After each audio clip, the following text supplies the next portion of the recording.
جنگ بدر، ایمان کی پہلی فتح۔ ابو سفیان ایک تجارتی قافلے کے ساتھ شام سے مکہ جا رہا تھا۔ راستہ مدینہ کے قریب سے گزرتا تھا، جہاں مسلمان تیار بیٹھے تھے۔ وہ اپنا لوٹا ہوا مال واپس لینا چاہتے تھے۔ ابو سفیان نے خطرہ بھانپ کر راستہ بدل لیا اور مکہ مدد کے لیے پیغام بھیجا۔ ابو جہل نے 1000 سپاہی، 100 گھوڑے اور سینکڑوں اونٹوں کے ساتھ جنگ کے لیے نکلنے کا اعلان کیا۔ بدر میں مسلمانوں کی صرف 313 کی جماعت تھی، لیکن ایمان نے تعداد کو ہرا دیا۔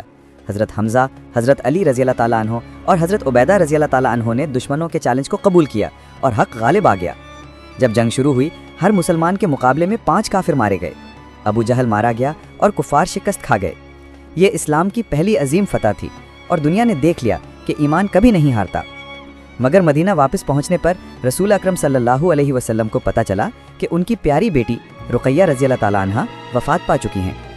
غم کے باوجود آپ صلی اللہ علیہ وسلم نے خوشی کی محفل کو قائم رکھا تاکہ امت کے حوصلے بلند رہیں۔